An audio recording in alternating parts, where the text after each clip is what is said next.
Alright, and we're live. Cool. Hello everybody. Hello. My name is Daniel Zeigler. I'm here speaking as myself. I play music. I'm a Reiki practitioner and master, so I teach Reiki and meditation as well.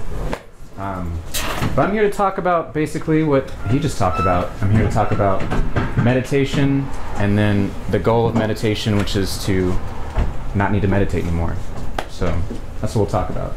But let's start with, could we all take 3 breaths together so we're all kind of connected and stuff?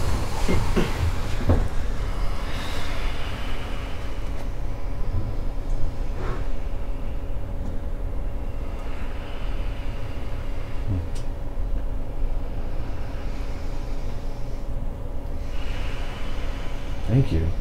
Thank you all for being here and for all being present. It's going to be the theme of this lecture, I guess. I'll just talk for like 20 or 25 minutes, and then same as last time, you can ask questions if you have any. So I want to talk about presence and being present and what that means more or less. So it begins with, I was reading something today that I really like, so I'll share it with you guys. But imagine that this room is the only thing that exists in the entire universe. Everybody that's here is all that exists. All that you can see with your eyes and hear with your ears, that's all there is. So like if you think about it that way, then everything that's here is present in everything else. So everything that is here is a symbol of everything that's outside. Everything that's outside is an illusion of something that's in here, and vice versa. So there's 4 ways of seeing that, or 4 types of seeing that. The first is the defective way of seeing that, which is kind of like looking through the keyhole of the door. You could see a little bit here and there, and you could guess the size of the room, maybe the shape, and then based on your logic and what you know about other rooms, you could guess that maybe there's a couch in here because I've seen that before, there's 4 walls because I've seen that before. But you wouldn't really have a good understanding of what the room is like, or how the room fits into the rest of the house, you know, everything like that. Then there's the logical way of viewing the room. That would be like standing in the corner over there when it's dark. And you can kind of see everything more or less, but you can't really tell what's going on in the room. You can't really see everything in the room. Then the psychological view of the room would be like walking around the room in the daylight with the windows open. You can see everything in the room, and you start to get the sense that there is something more to what's in the room than what is in the room. All the things in this room came from somewhere. They're not here right now. You know, the people that built that aren't in this room, but it still exists here, so that's something. So in the psychological sense, you start to see that there's more than what meets the eye. And then the reason we are here, or like the way of thinking that I imagine that all of us are trying to think in, is the esoteric style of thinking. And this would be like standing in this room, understanding that this room is part of a house, and that all of you are part of this room right now, but you're not always. Sometimes you have jobs, sometimes you play shows, sometimes you do other things. So all of those experiences, every experience we've ever had, is gathered in this room right now. And this room also is part of a street, which is part of a city, part of an earth, which is a series of stars, and then beyond that, that's up to you guys to figure out. So the esoteric way of understanding is understanding that everything is connected to everything else, that everything is representative of everything else. So like if we pretend that this room is all that exists, maybe I can see my mother in you. She's not here, but I can see her because you remind me of her. So in that way, everything is connected to everything. So that's kind of what I want to get at during this thing, being present and being able to be aware of all of that while being aware of yourself while still being aware of everything else around you. So there's a Zen story where Zen masters tell this one, where a professor comes to a Zen master and he says, Professor, or the Zen master, I always see you smiling, I always see you happy, you're always happy, tell me your secret. The Zen master smiles at him, and then like they all do, doesn't say anything, hands him a cup of tea and starts pouring tea into it. And then tea gets to the top, the professor's looking at it like, what's going on? The tea overflows, it's spilling over the professor's hand, he pulls the cup away and he says, what are you doing? The tea cup is full, you know, you can't give me more. And he says, like this teacup, you're too full of your own ideas, you can't understand anything I say because you already know everything. So how could you absorb more knowledge? You have to be empty in order to be filled. So that's what I want to talk about. The point of meditation is to gather emptiness, or to be empty so that you can be filled with new things. But a problem with a lot of this esoteric or any kind of knowledge really is thinking that you understand how things work limits you from actually having any kind of understanding of how things work. So, like if I say, I know how gravity works, you know, I understand that this is how everything is set in place, is how it is set in place. Well, if gravity changed, as all things do, then I would not be able to understand. It would throw me into way more than outer space by having such a concrete idea that I had destroyed in front of me. So in the same way, when we think that we know how things work, or we think that we understand this is just a chair, this is that, we are unable to see that this chair is a reflection of us. This chair is something that we created, and it's something bigger than that even. So, how do we do that? Or like, what is the point of me saying that? Well, to be truly present and to be aware of yourself while being aware of the people around you, it's important to kind of lose these attachments like he was talking about before. If you're attached to something, you're unable to get anything new because you're still thinking about that other thing. The past and the future are presented here always. If you look around the room, you can maybe see some of your past in things in the room. You can remember things that happened before. And if you really pay attention to what's going on now, you can tell the future based on what's going on now. So being present is being calm and being aware of what's happening while, you know, seeing everything, the past and the future happening now. So when we meditate, we more or less separate ourselves from the world. We sit in a room, you know, depending on how you meditate. You sit in a room, you think that you're a mountain, and you focus on being a mountain. I'm strong, but when glaciers come, I lose part of myself to maintain the rest of myself. But then when you walk out into the world, it seems different, and it can seem scary or hard to handle because it's different from your meditation. But there is a point, meditation is practiced for the point in which you're always meditating. You're always aware of what's going on around you, and you always see through the ideas that you have and understand that the truth is contained somewhere outside of you, and that any truth that you have in your own mind is something you created. So, this is a symbol of, the Chinese call it the heavenly eye. I heard you guys talking about it earlier. But it sits right here, and if you can understand the symbol, let me know, because I don't really get it. But it basically is the way in which we see everything. All things are connected. All things are one, you know? Like the Taoists say that the Tao is all that is. So everything that exists is all there is.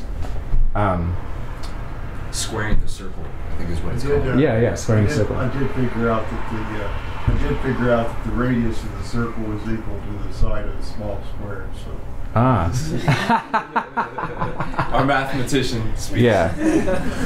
Congratulations. So this is sort of a diagram of how everything that exists, if we're this point, everything that exists, we couldn't even see, even if we had clear vision, we couldn't see the circle because we have this diamond in the way, and then the square in the way, and then this other thing in the way. So I don't want to tell you to change how your way of thinking or imply that I know anything you guys don't know. But I do want to offer a way of thinking that is helpful for me, and it brings me a lot of peace. In all schools of thought or in esoteric knowledge, there's this kind of idea that this reality is a dream, and that right now we are dreaming this scene, and right now my house in Denton is a dream. I created it to be red brick, and because I think it's red brick so much, like I know so much that it's red brick that when I get home it's going to be red brick. But if I was truly present in this, my house wouldn't exist.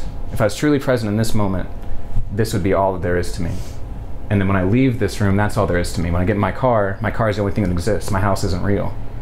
So when I got home, my house could be anything. So it's kind of like that song, Row Your Boat. Row, row, row your boat gently down the stream. Merrily, merrily, merrily, life is but a dream. That way of thinking is really helpful for anyone. But to imagine that this is a dream and that all you have to do is be yourself and be happy is a way of freeing yourself from some, like we were talking earlier about fears and attachments and things like that. One way of dealing with that is to be unafraid, like we said before, to be a father to yourself. Don't be afraid of your fear. Notice, I'm afraid, and be happy for your fear. Be thankful that I'm afraid of this thing. This is keeping me safe from something, and this is teaching me something about myself that I didn't know already. So again, I look around the room, and I imagine that this is all that there is. Everything in this room is representative of everything out there. Everything out there is represented in here. So, if I accept all that is, all the energy of this room and the energy of everybody here, and the fact that you are all here, and I'm grateful for that, then I'm setting myself up for when I walk out of this room, and that's everything that exists, I can be grateful for that too. And then I get in my car, I'm grateful for my car. I'm so grateful for my car. And then I get to my house, which doesn't exist right now, but when it does, I'll be so grateful that it does exist. So presence, and the goal of meditation is to get to a point, meditation is practice, yoga is practice, Tai Chi is practice, to kind of get used to discomfort in a way to where you can flow with it. Unity. Exactly. Yeah, all of those things mean unity. Yeah. All of those things are a way of dealing with discomfort, to realize that the discomfort is in your mind only, and it's a block between you and the truth. So, like he was talking about the divine ground earlier, the divine ground, or all that is, the Tao, enlightenment, heaven, whatever, every religion calls it a different thing. But basically, it's a place where all that is perfect.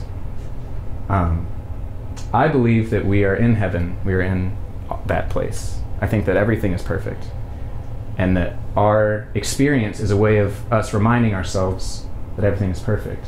If you stub your toe, well, you weren't paying attention to your toe, you weren't loving it. If you loved your toe and you loved the ground you're walking on and you loved the cabinet, you wouldn't have kicked it.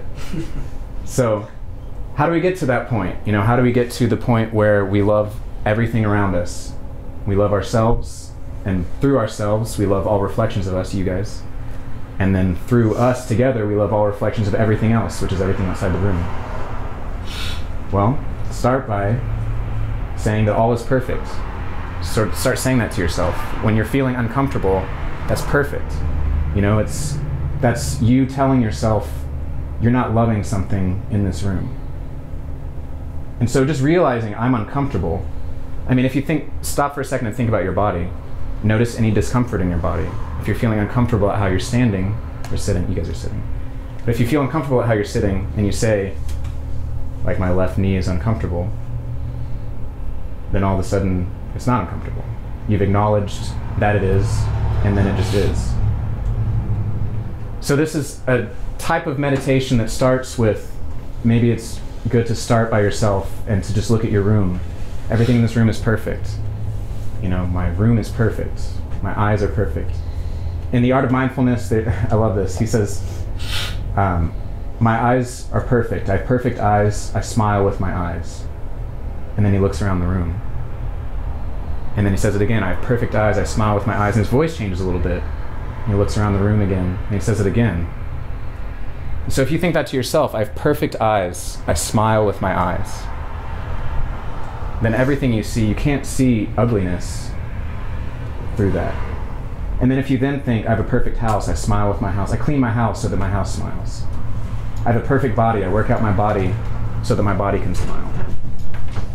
You know, I have a perfect car, I take care of my car so my car smiles. Then all of a sudden everything is smiling around you.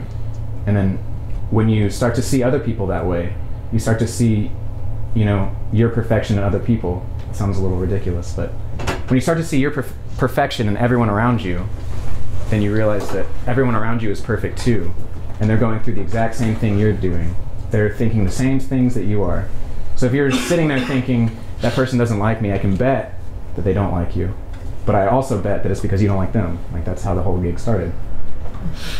So I guess what I'm trying to get at is the point of meditation and the point of all of this esoteric knowledge is not to know more things, because knowing more things is not going to make you any happier. You can read any book you want, and it's not going to make you any happier. It's not going to make life any easier for you. But when you start to see perfection in that book, you know, when you start to see that any book you pick up is a product of all that exists, you know. So in the Bible, you can find the same thing as you find in Twilight. You can find these same words hidden behind the words. I mean, Words can't describe all that exists because they're part of what exists. If we were outside of the truth, we could speak the truth, but we are made entirely of truth. So all that we can do is point at it. I'm true. So this gets us to a point where we notice the world, just like before, to say that all is perfect, to be in a state of all perfection would be more or less a state of losing your ego and accepting that you are everything and everything is you. But that's not where we're at right now. I'm separate. I can touch you. I'm not inside of you. You're not inside of me. But I know that we are connected. We're breathing the same air. We're thinking in the same room, so we're thinking the same thoughts. So when we accept that there is a world of duality, then it's just like the discomfort. We don't have to be so swayed by it. When we stop fighting the world of duality, good creates bad, high creates low, etc. When you stop fighting that, you can be in it and not be so affected by it. And then at that point, you see that everything is perfect. Everything is exactly as it is. This room is exactly as it is. We could repair this room and make it something different. We could paint the room and make it something different. But it is still perfect now. It's always now, so it'll still be perfect 10 years from now when it's now. So let's all take a breath.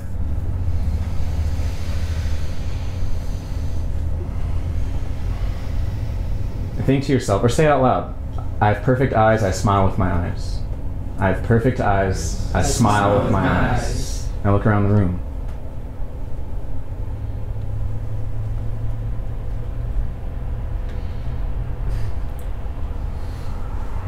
It's like when you're sitting in the backyard, you can say that sound is the leaves going through the trees, or you can accept that sound is that sound. Like you could figure out that car that just drove by is a car, or you could just hear and you hear the silence before and the silence after it. That's the state of being. That's the state of truly just sitting in a situation, allowing what happens to happen, and not worrying about what's not here now.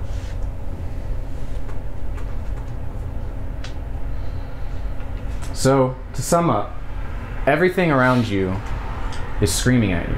Everything that exists is telling you, you know everything already. You know everything you need to know. Like the Kabbalah says that we were all angels in a city at one point, like Atlantis or something like that. And that we all realized that we were perfect as we were. And when we all realized that as a group, the world just disappeared. We didn't need it anymore. We didn't need the experience of this world anymore because we realized that it was exactly perfect. But then in heaven, we looked down back at the earth and we saw that there were still people on the earth. And so the Kabbalah says that we descended as angels to the earth, but we chose to forget everything we knew so that we could relearn and relearn together. This is why we're all here, to learn together that we are all perfect, that we are all exactly what we need to be, that everything is exactly what it is and exactly what it needs to be in order for us to see our own perfection. So, when you're out there, this out there is very different than in here. Let's pretend that out there exists again. Whenever you're feeling frustrated or whatever, whenever you're feeling anything, remind yourself that feeling that I'm having is perfect for this situation. I smile with that feeling. If you're pissed off at somebody, I'm so angry, I smile with my anger. My anger is perfect. And then it starts to get easier and you start to see that everything is perfect. And so I hope that I can leave you guys with that. I hope that makes any sense. Do